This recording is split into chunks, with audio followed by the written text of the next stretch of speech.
नमस्कार। India debate में आप सबका स्वागत है। मैं हूं आशुतोष पाठक। केजरीवाल की जिसमें मास्टरी है, अपने ऊपर वो आ गए हैं, तो उनका मास्टर स्ट्रोक चलना शुरू हो गया है। उनकी मास्टरी किसमें है? आरोप लगाओ और उस पे कुछ ऐसे कुछ आधार ढूंढ लो जिससे लोगों को लगे कि केजरीवाल जी बिल्कुल सत्य कह रहे हैं। जो कुछ भी कह रहे हैं केजरीवाल जी बिल्कुल सत्य कह रहे हैं, और फिर अपनी पूरी टीम को लगा दो और लगा करके ऐसा वातावरण तैयार कर दो कि केजरीवाल जी जो कह रहे हैं वो बिल्कुल सत्य है। यही काम इन्होंने अरुण जेटली के खिलाफ किया, यही काम इन्होंने शीला दीक्षित के खिलाफ किया, यही काम इन्होंने नितिन गडकरी के खिलाफ किया। शीला दीक्षित को चोर तक कहा, पोस्टर लगवा दिया, सब जगह इनके पोस्टर छपवा दिए, ऑटो रिक्शा पे पूरी तरह से पोस्टर लगवा करके हर तरफ बदनाम करने की पूरी अपनी तरफ से कोशिश की। ये कहा कि जब हम सरकार में आएंगे तो बड़ी बड़ी कार्रवाई करेंगे। सरकार में आए, कुछ नहीं किया। अरुण जेटली से और नितिन गडकरी से अदालत में लिखित रूप से इन्होंने माफी मांगी। अब इनका नया तमाशा शुरू हुआ है, और तमाशा है इस बार दिल्ली हाईकोर्ट की जस्टिस स्वर्णकांता के खिलाफ। उनको लेकर के ये बार बार कह रहे हैं कि मुझे इनकी अदालत में न्याय नहीं मिलेगा। जस्टिस स्वर्णकांता के खिलाफ इनका कैंपेन शुरू हो गया कि इनकी अदालत में मुझे न्याय नहीं मिल सकता है। अब ये जो कहानी इन्होंने शुरू की, उसके लिए इन्होंने अपनी आर्मी उतार दी। इनका ये पुराना शगल है आर्मी उतारने का।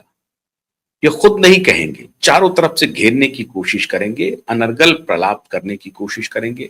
जो एप्लीकेशन इन्होंने दिया जस्टिस देवेंद्र उपाध्याय के पास, उस एप्लीकेशन का क्या हुआ पता नहीं। सुप्रीम कोर्ट भी ये गए थे, उसका क्या हुआ पता नहीं। अब ये कहानी हो रही है कि जस्टिस स्वर्णकांता के ऊपर अटैक करना शुरू कर दो। इन्होंने अपने आर्मी को आदेश दे दिया, आर्मी ने अटैक करना शुरू किया। अब आर्मी ने क्या अटैक किया है, अभी ये सोशल मीडिया पे चलना शुरू हो गया है। क्या चला रहे हैं? जस्टिस स्वर्णकांता के खिलाफ विशियस कैंपेन के जो आधार तैयार कर रहे हैं वो सुनिए जरा सा।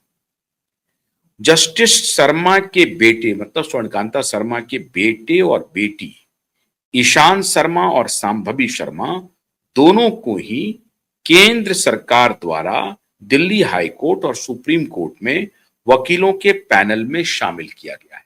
ये बजाप्ता फेसबुक पोस्ट एक इनके जो सुधी समर्थक हैं उन्होंने फेसबुक पे डाला है।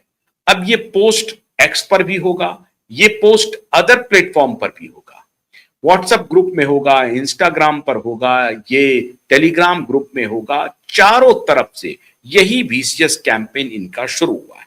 कैसे?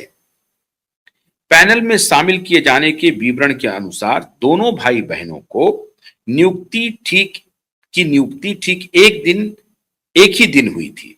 दिल्ली हाईकोर्ट के पैनल के लिए 11 सितंबर 2025 को और सुप्रीम कोर्ट के पैनल के लिए 21 नवंबर 2025 को। आगे क्या आरोप लगा रहे हैं? ईशान शर्मा के पास दोनों ही अदालतों के पैनल हैं। इनमें सुप्रीम कोर्ट का सर्वोच्च ग्रुप ए पैनल और दिल्ली हाईकोर्ट में सीनियर पैनल काउंसिल का दर्जा शामिल है। दूसरा, सांभवी शर्मा, जिन्हें वकील के तौर पर पंजीकृत हुए अभी सिर्फ 4 साल ही हुए हैं, के पास भी दोनों ही अदालतों के पैनल हैं। सुप्रीम कोर्ट में ग्रुप सी पैनल और दिल्ली हाई कोर्ट में सरकारी वकील गवर्नमेंट प्लीडर का पद। तीसरा, ईशान शर्मा कम से कम 2024 तक केंद्रीय आवास मंत्रालय के तहत दिल्ली विकास प्राधिकरण डीडीए में भी एक पैनल में शामिल थे। चौथा, वह 2021 से लेकर कम से कम 2024 तक दिल्ली राज्य विधिक सेवा प्राधिकरण में भी एक पैनल में शामिल थे। पैनल काउंसिलशिप सरकारी वकील का पद इस व्यवस्था में सरकारी कानूनी संरक्षण के सबसे प्रतिष्ठित रूपों में से एक है। अब ये देखिए कितनी प्रांजल भाषा में ये सारे पोस्ट लिखे जा रहे हैं। केजरीवाल की धूर्तता, कैसे ये काम करते हैं, इनका मोडस ऑपरेंडी देखिए, जिसके शीर्ष कानून अधिकारी अब इस देश में, पैनल काउंसिलशिप वकील से पूछिए, संरक्षण के सबसे प्रतिष्ठित रूपों में से एक है। किसी भी वकील से पूछिए, वे आपको बताएंगे कि इन पदों के जरिए सरकार मुकदमों, पहचान, पेशेवर रुतबे और आमदनी का बंटवारा कैसे करती है। ये कह रहे हैं पूछने के लिए।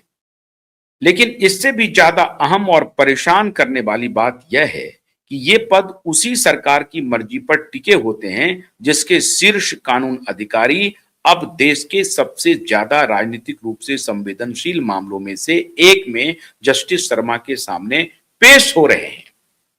और यहीं पर हितों का टकराव और भी गहरा हो जाता है। जाहिर है कि किसी को भी किसी स्पष्ट सौदेबाजी को साबित करने की जरूरत नहीं है, लेकिन न्याय होता हुआ दिखना भी चाहिए, खासकर तब जब मामला जनहित से जुड़ा हो। किसी जज से खुद को मामले से अलग करने, रिक्यूजल की मांग करने का पैमाना यह है कि क्या पक्षपात की कोई उचित आशंका मौजूद है और क्या इस प्रक्रिया की निष्पक्षता पर जनता का भरोसा कम हुआ है, जैसा कि मैंने अपने कॉलम में समझाया था। खुद को मामले से अलग करने के संबंध में भारतीय कानून ने लंबे समय से यह माना है कि अहम बात सिर्फ असली पक्षपात नहीं है, बल्कि यह है कि क्या कोई मुकदमेबाज उचित रूप से यह महसूस कर सकता है कि न्याय होता हुआ नहीं दिख रहा है। यहाँ 23 बरी हुए लोगों में से कई लोगों को यह महसूस हो रहा है कि न्याय निष्पक्ष तरीके से नहीं हो पाएगा।